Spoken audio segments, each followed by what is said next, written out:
Boa noite, Alcimar, tudo bem? Boa noite. Eu quero fazer uma pergunta simples. Por que todo mundo tem medo de ficar louco? Medo de ficar louco? Por que as pessoas chamam o outro é doido, o outro é louco, e isso mexe tanto, né?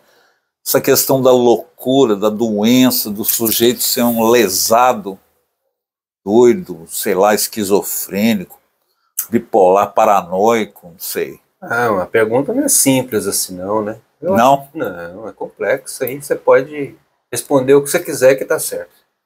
Ah, é? Então me ensina, cara. Me ensina a perguntar direito. Pensar, por exemplo, sobre o aspecto de que tem preconceito. Nós somos inundados até o pescoço com a questão do preconceito, né? Essa seria talvez uma resposta mais simplória. A outra, o medo, é porque talvez a gente teme entrar numa frequência e numa dimensão em que a gente vai vegetar, vai se desconectar, vai perder a afetividade, vai perder as relações sociais. Talvez esse seja o medo, né?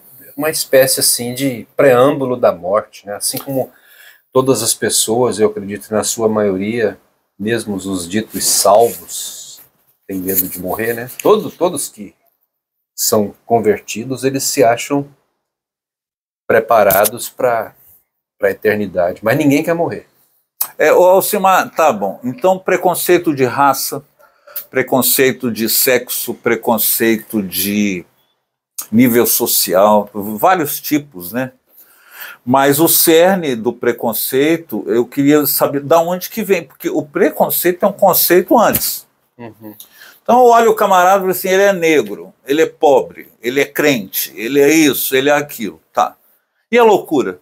Da onde vem esse pavor da loucura e do louco, vamos dizer assim?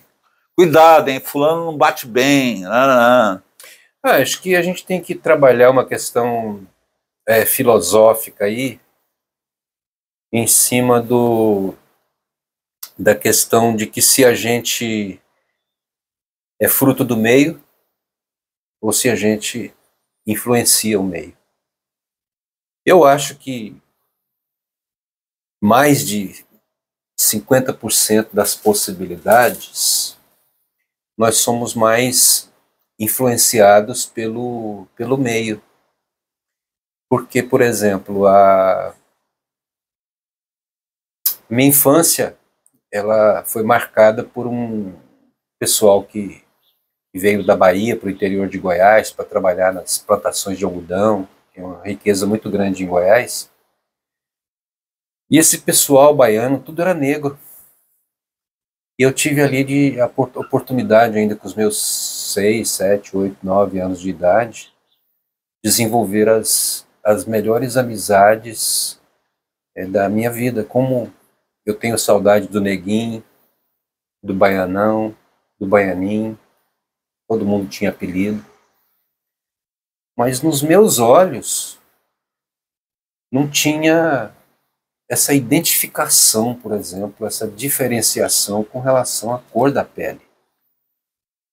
Nem eu.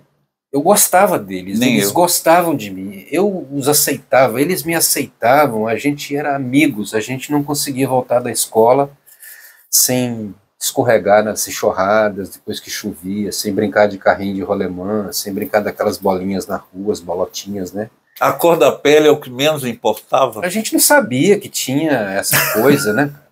Nem eu.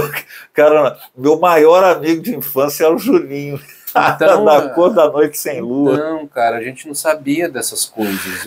Eu vi, por exemplo, uma questão até hoje aí, eu acho que toda essa realidade woke, né, que hoje acabou dominando. Está em evidência. Em evidência, dominou o mundo, né? No sentido, olha que armadilha, né? No sentido de fazer com que essas ditas minorias, né, entre aspas, tivessem proeminência, que fossem reconhecidas. Isso acabou sendo uma espada de dois gumes, porque... É um tiro no pé. É um tiro no pé, porque acabou, sabe, apontando, indicando. Eu vi, por exemplo, uma coisa que marcou muito, engloba tudo, né? Inclusive essa questão da homoafetividade. E eu vi uma cena na internet o ano passado em que o menino ele foi criado por um casal gay, dois homens, os caras super amorosos. Até te mandei um vídeo hoje interessante de eu vou ver. Dois homoafetivos lá de Balneário Camboriú, que eles adotaram primeiro uma menina, depois eles fizeram uma surpresa que, acidentalmente, eles descobriram que a menina tinha mais 4 irmãos, e eles então adotaram os outros 4. Eu vi o título, só não abri ainda o arquivo. Pois é. A surpresa quando ela descobre. Não, os irmãos ali, sabe, dois caras assim, que você fala, pô, cara, não tô aqui fazendo apologia, nada disso, só tô citando um exemplo de duas pessoas extremamente amorosas, e eu me emocionei várias vezes durante esse vídeo. Aliás, ele caiu de novo aqui na minha lista e eu assisti pela segunda vez e acabei mandando para você hoje, enquanto você descansava um pouquinho aqui. Um pouquinho? Dormia a tarde toda. Então, o que acontece? Um garoto, achando muito estranho um amigo ser criado por pais homoafetivos, perguntou a ele assim, mas vem cá, com que idade você descobriu que os seus pais eles eram homossexuais? E o menino ele respondeu com uma pergunta. Ele disse, com que idade você percebeu que os seus pais eles eram héteros? Eles eram um casal formado de um homem e uma mulher, né? Aí o menino ficou assim chocado porque ele não soube responder. Então, na cabeça de uma criança, por exemplo, que é criado por um casal homossexual, não tem essa questão do conceito que foi embutido. Preconceito. Não tem, sabe? Então eu acho que, você perguntou de onde vem. Eu acho que a gente é assim, uma espécie de página branca, uma tábua lisa, onde a gente pega essa tábua, por exemplo, e começa a bater pregos nela durante a vida, e ela vai ficando toda esburacada, vai ficando toda áspera. Mesmo que tire os pregos. Exatamente. E aí o que acontece? A gente tem assim uma visão real, natural, quando a gente está na infância, e a gente olha para a vida como a vida é. Então a gente não vê com filtro, né? Porque há uma diferença muito grande de você olhar um fato sem que você tenha conceitos definidos. Você olha para todos os fatos com uma certa surpresa. Né? Mas na medida em que alguém coloca um filtro, por exemplo, lá o pessoal faz uma piada dizendo que por causa da seca do Nordeste, o pessoal coloca óculos verdes nos jumentos para eles comerem o capim seco achando que está comendo grama verde. É de vera? Não, piada, né? Bom. Então, o que acontece? A pessoa vem, coloca uma lente. Aí vem, coloca outra lente. Aí vem, coloca outra lente. E aí, na medida em que a gente olha para os últimos 20, 30 anos, especialmente os últimos 10, 15, a gente percebe aí uma instrumentalização, especialmente nas escolas, nas faculdades, em que alunos, pessoas que não tinham ainda uma formação filosófica, conhecimento histórico, elas foram e são doutrinadas a analisar fatos sob uma mesma ótica. Seja ela de extrema direita, seja ela de extrema esquerda. Isso é uma formatação, né? Não é questão aqui de estabelecer ideologias, até porque eu escrevi um texto hoje sobre isso. Alcimar, só um parênteses aqui. Um filósofo, que eu não lembro quem, falou que o homem é produto do meio. Ele é puro, a sociedade que o corrompe, certo? Tá, isso é um fato? Então, quem corrompeu a sociedade? Não, eu acho o seguinte, por isso que eu disse, disse quando eu comecei a minha fala, que sob certos aspectos, eu acho que mais de 50%, a gente percebe que realmente a gente é fruto do meio. porque a gente vai virando cultura. Eu tive a oportunidade de experimentar algumas culturas, por exemplo, viajando na América do Sul, experimentar um pouco da questão da cultura argentina, a cultura paraguaia, a cultura boliviana, a cultura chilena, né? E tive a oportunidade de viver também por quase 8 anos na América do Norte, nos Estados Unidos, e é outra cultura, outra forma de pensar. Agora, os preconceitos são diferentes? São diferentes, mas tem o mesmo núcleo, tem a mesma raiz, você entendeu? Então, os caras, às vezes, eles têm uma cultura que reage diferente em relação à morte. O americano, ele reage de forma muito diferente em relação a nós aqui do Sul, em relação à questão da morte, à perda de alguém, em relação à herança, em relação à visão de mundo, uma outra cabeça, uma outra... A visão de outro mundo. Sabe, tem hora assim que você fala determinadas coisas, eles não compreendem, e aí eles agem também de um jeito que a gente também não compreende. Você falou... Porque vem a questão da cultura. Eu acho que, vamos botar aqui, chutar, não é estatístico, não é científico, é o que eu acho, é achismo. 60%, eu acho que nós somos frutos realmente do meio.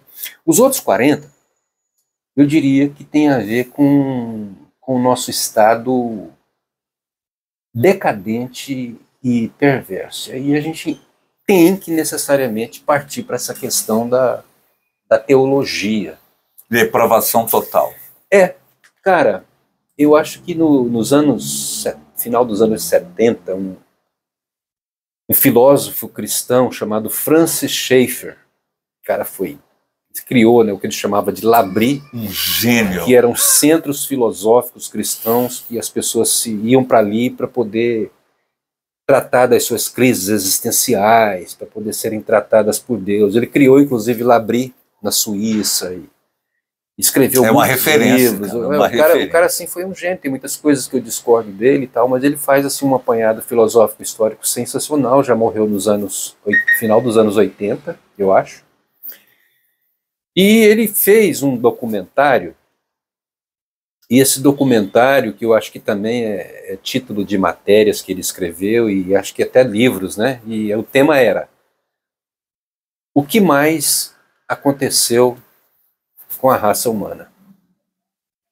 E ontem nós gravamos até um vídeo aqui, porque, cara, essa dualidade, essa esquizofrenia humana, ela é uma coisa assim que às vezes a gente não consegue nem mesmo descrever.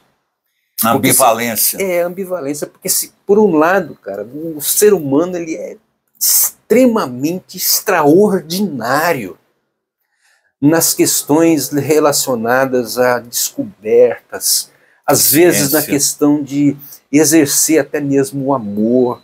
Agora, por outro lado, ele também ele é frustrante, ele é decadente, ele é perverso. Então, eu concluo, por mais que as pessoas contestem essa questão teológica de dizer que o pecado original, isso aí é uma coisa de religiosos, cara, não tem jeito.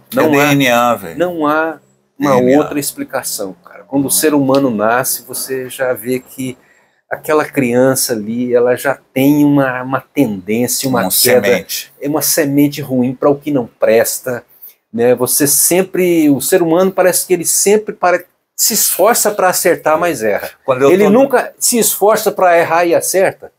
Seria bom, né, que se na vida a gente eu quero errar, eu quero errar. Tá, é claro que existe aí alguns casos em que o cara tinha tudo para dar errado e deu certo, mas isso aí é um em um bilhão, né?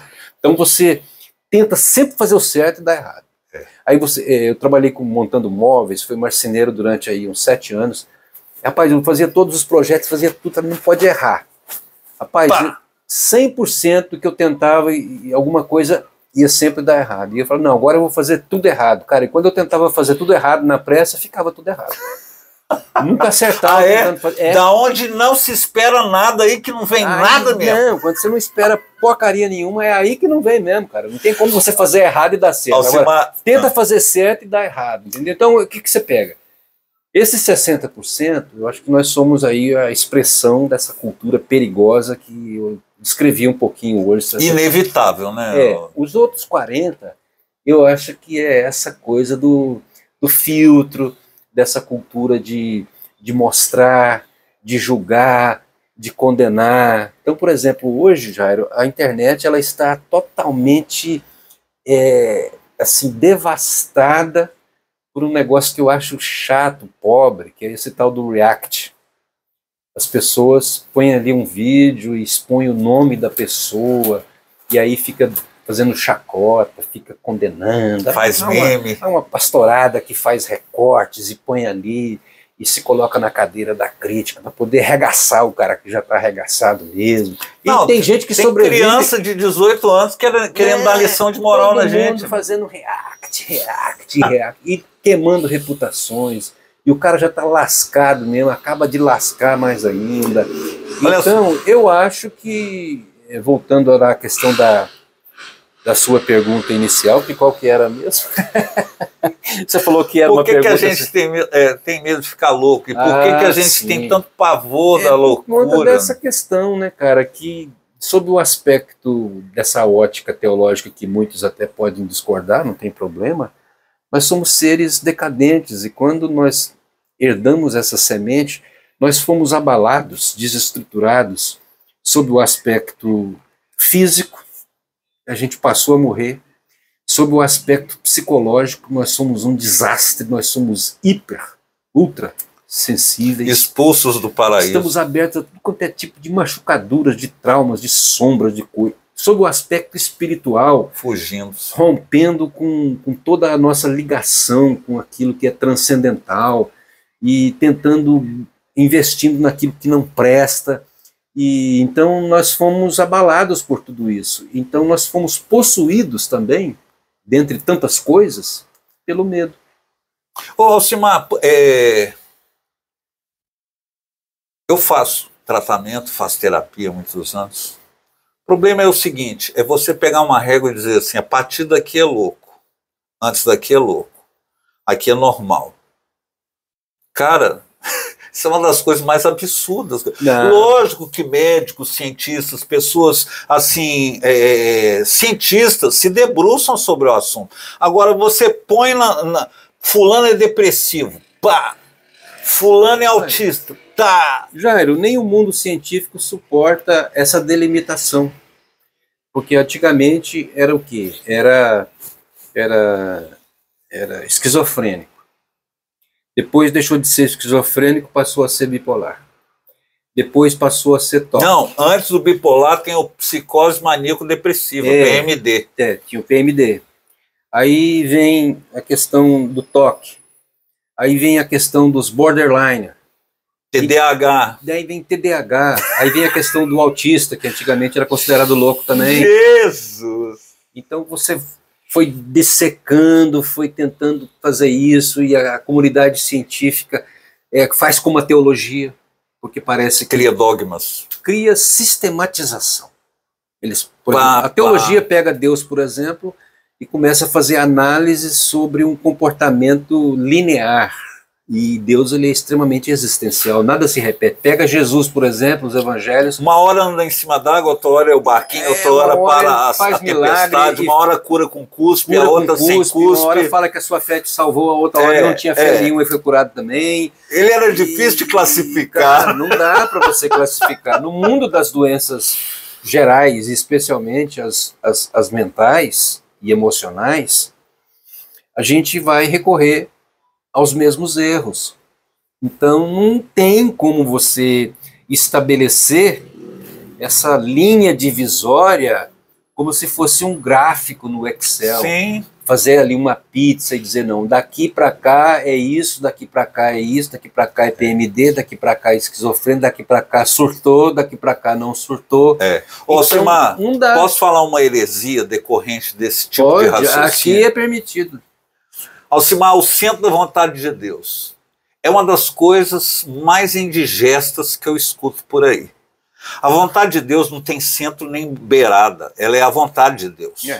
Então, esse negócio de acertar o alvo, não acertou, é louco, é doido, é desparafusado, é o cara, não, ele não é crente não, ele vai para o inferno, ele não é convertido. O que acontece? Isso aí a gente até ontem, no vídeo que a gente gravou ontem, quem assistir vai ver, quando você falou que as pessoas elas dissecam também a nossa vida, que eu acho que é uma coisa só, né? Nós somos holístico, né? Aí veio isso, depois a teologia, a psicologia histórica, dizendo que nós somos corpo, alma, mente. Aí vieram os dicotomistas, os orientais principalmente, os dicotomistas, yin yang, os tricotomistas, os yin yangs e tal. Nós somos uma coisa só. Entendeu? Então, aí que vem o pessoal religioso, aí, fruto da teologia também, diz, ó, você tem uma vida espiritual, aí você tem uma vida secular. Agora, as mesmas a gente está vivendo os dias, né? Depois daquele hedonismo desgraçado, exacerbado do carnaval, a gente uma loucura consumada. A gente entrou a partir de ontem, quarta-feira de cinza, num processo de quaresma. Misturou-se a religiosidade. Não come carne. Quer dizer, até o carnaval a pessoa podia virar do avesso, andar pelado. Podia ser. Nossa, as manchetes de jornal, a mulher tapa-sexo caiu, não sei o quê. As maiores a outra morreu. Então você tem a vida espiritual, você tem a vida secular, você tem uma vida psicológica, você tem uma vida uma vida A, uma vida C, uma vida aquilo. Tudo é uma tentativa de tentar dissecar e entender, e eu compreendo isso, mas discordo com certeza. Agora, essa coisa de Deus também, né? A vontade de Deus, tem a vontade passiva, tem a vontade ativa, a vontade permissiva. Aí você tem... Cara, como é que você consegue elaborar uma filologia em cima de Deus? E aí você tem a vontade e tem o centro, né? Então não basta você estar na vontade de Deus, você tem que estar no centro da vontade. Você tem que acertar. Senão... É tipo aquele joguinho, sabe, do alvo, né? Do dardo que você joga... E ali você tem que acertar a bolinha preta no meio. Você tem que acertar, você tem que viver na bolinha preta de Deus ali, que é o centro da vontade de Deus. E tudo isso aí é uma besteira, né? Agora vamos inverter tudo. O cara é louco. O cara tem problema. Ele vive mal, ele causa problema para ele. Então agora a loucura já não é um preconceito, ela é um fato. E aí? E aí, cara, é que também tem preconceito em cima disso, por quê? E aí a religião tratou muito mal isso. Porque classificou-se isso não de forma histórica e nem sistemática, que tudo aquilo que diz respeito, por exemplo, a questões físicas, elas necessitam de tratamento e elas são consideradas doenças. Por exemplo, você tem dor de dentes, procura o dentista. Você tem um problema do coração, você procura o cardiologista. Você tem uma fratura exposta, você procura o ortopedista. Mas quando você tem um problema psicológico, e esse mundo psicológico ele se cruza e ele se mistura também com essa questão das doenças da psiquiatria. São disciplinas transversais. Exatamente. E aí o que acontece? As pessoas implantam também um certo preconceito. Ora, assim como você tem uma AVC, você pode também ter um distúrbio, um problema no seu sistema nervoso central, você pode ter um problema encefálico, você pode ter problema no seu cérebro, você pode ter problema de locomoção, você tem uma série de realidades que são consequências dessa questão estrutural e física, que quando você tem uma questão, um desequilíbrio físico, isso afeta também a questão emocional. Por exemplo, você tem ali uma unha que aquela cutículazinha que arrancou e sai sangue, aí de repente inflama, aquele negócio ruim, cara. Você não fica mal-humorado, cara, atinge o seu humor. E é um negócio idiota, né? Você machucou o pé, você teve que mancar, caminhar de lá até aqui, aí tá incomodando de novo hoje, depois de ontem ter melhorado, aí você fica, pô, cara, que droga, que negócio é esse? Aí você fica machucado, tem 5 dias. E só machuca ali, entendeu? Só pisa ali, pisa de novo. E aí alguém vem e pisa justamente o dedinho machucado que cima do calo que você tem. Pô, mas só o calo para poder machucar. Mas isso então, é inteligível, cara. Doença mental. Aí quando você explicita doença mental, né? Aí é cheio de doutor. Não, deveria estar na mesma categoria, cara, de qualquer outra doença, uma doença degenerativa, uma doença que atinge aspectos da locomoção, uma doença de pele, uma doença das vistas, do nariz, no ouvido. É uma doença, doença, porque nós com essa questão aí que eu disse da queda humana, alguma coisa aconteceu de errado com o ser humano, nós fomos afetados em tudo. Então, a doença, a questão mental, a loucura, vamos dizer assim, como você está usando essa expressão, é uma doença também. Alcimar, quando Deus mandou Adão dar nome para tudo, para os animais, né? Deus estava dando uma tarefa que é o seguinte: aquilo que você nomeia, você compreende. Aquilo é um cavalo, aquilo é uma nuvem. Então, nós temos dentro da nossa cabeça a necessidade de compreender coisas. É uma mesa, por exemplo, você vai estudar inglês, francês, outra língua. Você começa pelo vocabulário. Tal coisa é tal coisa. Então, por exemplo, a pessoa enferma, a gente tem necessidade de dar um diagnóstico. Discutiu-se na porta da igreja, uns dias atrás, duas mulheres batendo boca, porque uma falava que o menino era autista e a outra falava que ele tinha TDAH. Aquilo foi me irritando, Alcimar. Eu cheguei depois do culto, falei: irmãs, eu quero saber que diferença vai fazer. O menino está aqui, o menino está entre nós. Ele chegou para ser cuidado. É lógico, eu não sou ignorante, por exemplo, síndrome de Down é uma coisa evidente, mas quando sai dessa esfera de definir, de diagnosticar, de fazer um prognóstico, aí todo mundo é médico. Quando eu estudei letras, logo nos primeiros 3, 4 primeiros semestres, você tem o estudo dessa questão do símbolo, da linguagem e semiótica. Da semiótica, né? Existem outros termos agora que estava até vendo minha filha falar, e foi uma matéria que eu tive muita dificuldade, porque eu não me lembro agora, para poder compreender. Sua filha já formou em letras? Já formou, está fazendo mestrado em letras agora. Então, o que acontece? De fato, a gente precisa dessa fenótipo, lembrei, fenótipo, essa questão do símbolo, tudo isso é estudado e bem destrinchado aí no mundo acadêmico para quem faz, por exemplo, letra, pedagogia, né?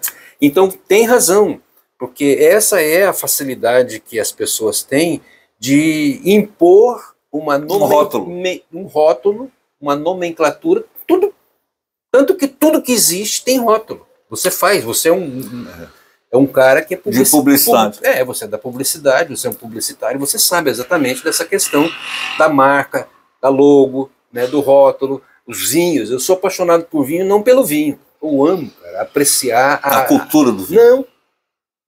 A arte dos rótulos. Ali, ó, tinha ali, a mulher até pegou ontem e jogou fora, ali, a senhora aqui, dona da casa. Tinham 2 vinhos com rótulos bonitos, né? O Roberto veio semana passada, trouxe um vinho, depois ele veio e trouxe outro vinho, aí nós tomamos e acabou que... ela jogou fora? Não, jogou, mas...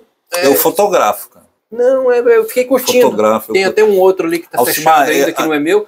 Eu fico apreciando, porque eu amo, cara, essa questão dos rótulos. Então, o ser humano, isso facilita, mas o perigo é de, junto com esses rótulos, você enfiar a goela abaixo os conceitos que você previamente foram acumulando em você, e aí você emplacar esse tipo de preconceito sobre as pessoas. E o nosso tempo aí já está chegando a meia hora, está ficando chato. Sabe por que é difícil aceitar um rótulo? A minha mente é diferente da do outro. A minha história, as minhas reações, a minha índole. Por isso que eu sou contra os reacts. Sabe, é diferente. O pior que seja. Não é pior, não é melhor. O pior que seja o Malafaia, deixa que ele se lasque pra lá, cara. Eu não vou tecer por Vai aparecer a foto dele na descrição. Todo mundo que a gente cita, aparece a foto lá embaixo. Aparece, não aparece? Aparece, olha lá. A gente citou várias pessoas, aparece lá, o YouTube põe. Eu não sabia. Tá, então vamos pro Malafaia. O Malafaia é um outro ser humano, é um cara que tem outra profissão, outra vida. O que eu tenho a ver com isso? Deixa o Malafaia ser o Malafaia. Cara, mas ele é errado. A melhor ótica é o seguinte, cara, é um ser que merece tanto graça, misericórdia de Deus, perdão, como a gente e qualquer outro, e que carece, de fato, da misericórdia de Deus, e que dentro do peito dele bate um coração, por mais equívocos que ele ou qualquer outro, e que nós também venhamos a ter. É isso. Alcimar, eu lidei a vida toda com a enfermidade mental na minha família. Vamos deixar isso então para um outro vídeo e a nossa continuação, porque tá. Meia hora ali já é muito para o pessoal ficar assistindo. A gente vai deixar o povo reclama, ah, tava bom, mas não sei o que, não sabe dar uma pausa e assistir depois. A gente vai dar para você alguns princípios, algumas dicas, algo que vai abençoar seu coração. A gente não está aqui pagando de mestre, de erudito, de especialista. Passando experiência. Nós somos pessoas. Temos pretensão com nada. Pessoas, e especialmente pessoas que lidam com pessoas. Né? O sujeito está no fundo de uma fábrica de computador o dia inteiro mexendo com placa de circuito. Ele lida com a família, com o patrão e tudo. Mas a nossa matéria, né, o nosso ofício é gente. Eu sou apaixonado pelo ser humano. Sim. Pela alma humana. Apesar de ser publicitário, eu sou filho de psicopedagogo, irmão de pedagogos, família toda. E se isso não bastasse, a nossa vivência religiosa sempre proporcionou um caldeirão de pessoas, de culturas, de mentes. Você tem, às vezes, numa pequena igreja, vários universos convivendo. E, basicamente, é o que a gente vai falar, as soluções, né, ou os caminhos no próximo vídeo. Se é que a gente tem capacidade para isso. E se é que a gente vai estar Vamos dar dicas. De repente, alguém acerta e dá certo. Então, beleza. Beijo, então, para vocês, gente. Olha, espero que vocês assistam de novo, desfrute, possam dar risada. E eu e o Jairinho... Pode mandar a crítica também, pode mandar. Ninguém está aproveitando melhor esse tempo, essa oportunidade de estar juntos do que nós dois. Então, ó, beijo para vocês. A gente se vê, então, no próximo vídeo. Tchau.